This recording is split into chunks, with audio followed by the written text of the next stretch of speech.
Africa Business News, proudly sponsored by EY.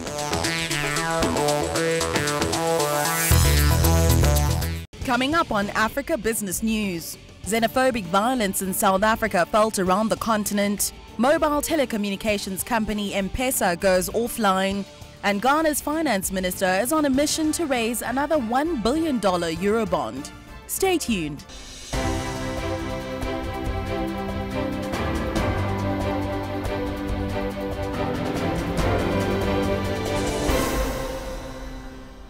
Africa, it is huge, it is diverse, and its business landscape fascinating and dynamic.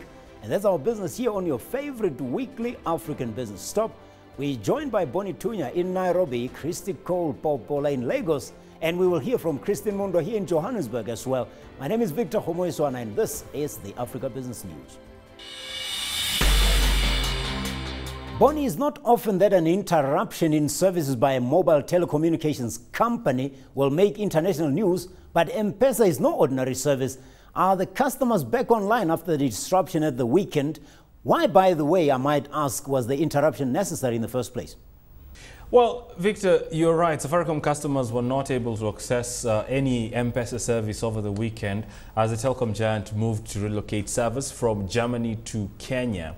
And yes, to answer that particular question, the interruption was very necessary. You see, the installation of M-Pesa service locally is expected to end nearly 8 years of foreign hosting in Germany, which has at times been cited for delayed response to service interruptions and whatnot. Now, the upgrade and relocation of the platform, Victor, also comes at a time when M-Pesa is eyeing government payments such as pensions and salaries paid to beneficiaries in remote locations. So obviously they need a system that works much better with a faster turnaround. And Victor, the company will be integrating all existing internal systems, including security, redundancy and disaster recovery on the new platform. Kenya is a new national key point, I might add. It's obviously part of everyday life in not only Kenya, but the whole East Africa. But tell me about Precision Air. It has been a while since I've been on any of their flights. Is it still a viable business, or has the arrival of FastJet left it reeling?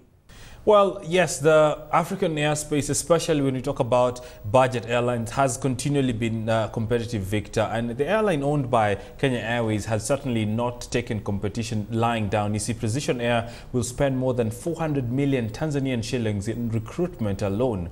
And this is the recruitment of local pilots through a special program that will see more than 30 employed as part of the airline's turnaround plans and restructuring of its operations, Victor. Thank you, Bonnie Tunya. Coming to us from Nairobi, Kenya, we are joined by Christine Mundo in Southern Africa next.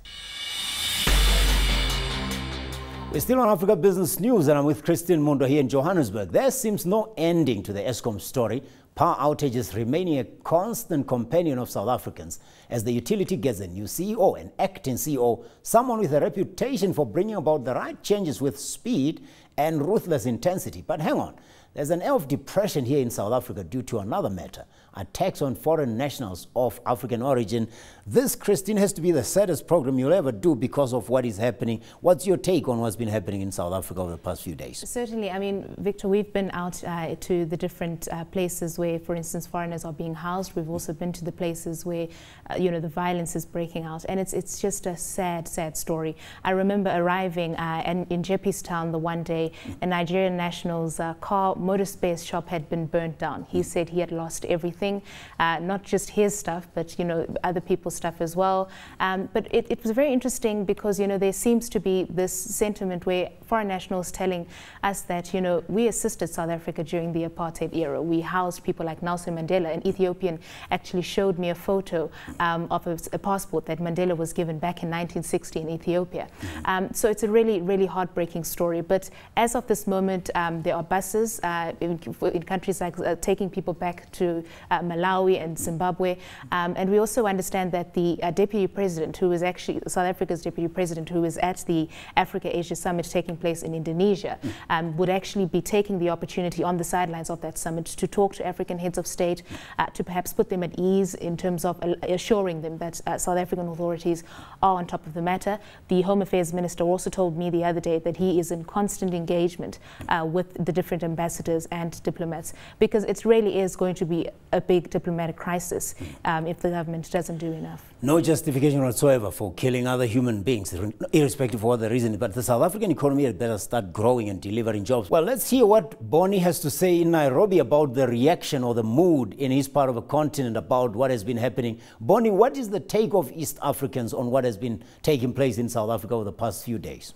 Well, Victor, like most other parts of Africa, in the wake of this attacks, Africa has been embarrassed by this, and really people are saddened, people are worried. It's a really difficult situation for Africa at this moment. But just giving the Kenyan perspective, that we had a lot of concern coming out of Kenya. As you know, Victor, there are about 400 Kenyans working in Durban alone in the different sectors, and obviously there are lots of people with family and friends there, and they were concerned, are these people safe? And looking at the trade relations and where Africa needs to go, I think xenophobia was not something that we could have done with right now. And of course, West Africa represented here in South Africa in terms of foreign nationals, especially Nigeria. Christy Cole, what is the mood in Nigeria because of the latest spate of Afrophobic attacks in South Africa?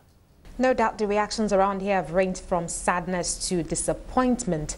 Although the South African High Commissioner to Nigeria, Ambassador Lulu Nguni, has pleaded with Nigerians not to carry out reprisal attacks of any sort, because according to him, the attackers in South Africa are already being arrested. But then the National Association of Nigerian Students, which is obviously enraged by the situation, has issued a 7-day ultimatum to the South African government to stop the attacks on Nigerians in South Africa or risk the closure of prominent South African investments operating in the country. Tragic indeed, and scandalous, I must add. Now back in Southern Africa, Eskom, the power utility, has an acting CEO, Brian Molefe, who got parachuted from Transnet to stem the ongoing spate of power outages. The worst job for the best man, or what is it exactly? Kristen, what do you make of this appointment? Well, I mean, this was welcomed by the markets, by South Africans in general, because if you know the man in question, he's had a very good track record. I mean, he started out at the Public Investment Corporation. He turned that institution around. 800-fold, I must add. That's it. And then, of course, at Transnet, that's one of the best performing SOEs in South Africa. So I think that was welcomed in that sense. And he's also come out, the days preceding his appointment, South Africa had seen 8 days of power cuts. We call it load shedding here. I mean, at one point, 34% of capacity was wiped off the grid. Yeah. And he came out saying that is going to be his priority. We know that there are big problems at this utility. They range from financial to sustainability. But he says he's going to prioritize this grid that needs a lot of attention. And I think that's put a lot of people at ease. Next up, Christy Cole Popola takes us through some of the highlights from West Africa to wrap up Africa Business News. First up in West Africa, lead investment banker in Nigeria, BGL, isn't having a great time at the moment, with a temporary takeover order being issued by the Securities and Exchange Commission due to BGL's current liquidity concerns. Now, for how long will the new management be in charge, and to what extent will this incident impact Nigeria's investment banking space? Now, prior to the current challenges the companies are currently going through, BGL had emerged an authority in Nigeria's investment banking space. So this situation might, in a way, suggest to the industry that there are no sacred cows, depending on what the situation really is, as details are still sketchy at the moment. For now, as part of Securities and Exchange Commission's efforts to rescue the financial advisor from the current liquidity challenges BGL is said to be going through, an interim management will now take over for about 30 days. Let's talk mobile telecommunications now. We know who is #1 in Africa's largest consumer market, Nigeria, but the second spot seems to change hands far too frequently. Is it Globacom or is it Airtel? And what makes the battle for the second spot so crucial, Christy Cole? Are you kidding? Of course, it's a crucial battle. Going by the February statistics, there are 190.6 million connected lines in Nigeria. Now, out of which 142.6 million are active. MTN obviously leads the market share, controlling 43%. Also, in terms of internet subscribers on the GSM networks, MTN leads with 39.3 million. Globacom has 18.1 million, while Airtel has 15.9 million, and then Etisalat controls 9.8 million. Now, Airtel was in the second place, leading the market share until 13 months ago, when Nigerian company Globacom took over and became the second largest operator in Nigeria. Current market statistics from the Nigerian Communications Commission show Airtel is seriously bridging the gap between it and Globacom, although Globacom still leads with a difference of about 500,000. Well, let the games begin, or shall I say let them continue. Ghana's Finance Minister Seth Terkper has hit the road in his quest to raise another $1 billion, the Eurobond, to support the country's development agenda. The minister is calling this a non-ideal roadshow. What is this about?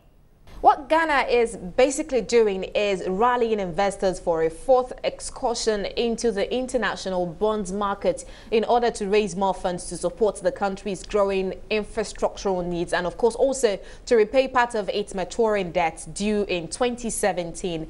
The practice is really to do roadshows when the market is ready, but the roadshow has been described as a non-ideal roadshow basically because it's designed to whet the market's appetite for Ghana's prospects by sensitizing the market and making slides, presentations and telling investors about the true economic situation of the country. Now, of course, Ghana's Finance Minister Seth Terkper considers this a vital part of his efforts to raise another $1 billion Eurobond to support the country's development agenda, as I said earlier. Well, it's non-ideal with what is happening in Ghana at the moment. That takes us to our trivia of the week, and we also get to hear about the favorite stocks of Christy Cole and Bonnie. Stay with Africa Business News. Well, it's that time of the show, Christy Cole and Bonnie, when I ask you, if I had $10,000 in my pocket wanting to invest in a stock in your region, which share would you recommend for me to buy and why? Who goes first? Let's start with you, Christy Cole. If I didn't do a bank today, I'll definitely be back to USCN. It has remained one of the few stocks yet to rally over the past few weeks. Also, the FMCG will finally have a bit of respite after suffering FX exchange losses and economic slowdown pre-election. Not to forget to mention the fact that it may now be able to spread to the north with hopes that insurgency may end. Also, analysts expect about a 40% appreciation in share price, which definitely translates to a buy recommendation. Okay, let's hear about what you have to say, Bonnie Tunya in Nairobi. Well, Victor, I'll put that money in the energy sector this time round, and Umeme, the energy distributor company from Uganda that is cross-listed on both the Kampala and Nairobi exchanges, is where I'll put my money. I mean, look at the share. It's at the share price of 19 shillings a share, rising through, what, 8.8% week on week. I mean, this is a stock that definitely has a bright future. In our trivia this week, 2 different countries this year celebrate the birthdays on April 20th and 21st of a king and a queen who still reign today. Do you know which these countries are, or the monarchs in question, Christy Cole or Bonnie? I know UK. Swaziland. Oh, okay. Both of you are sharing. That's a simple answer. You should have been able to take it on your own. But that's Swaziland and the UK. You know the story. The king of Swaziland was born actually on the 19th, but the holiday is celebrated on the 20th of April. And of course, Her Majesty the Queen of the UK celebrating hers on the 21st. We are back with you next week with more Africa Business News. We thank Christy Cole Popola out of Lagos, Bonnie Tunya in Nairobi, and earlier Christine Mundo here in Johannesburg. Stay tuned to CNBC Africa until next week. Cheers.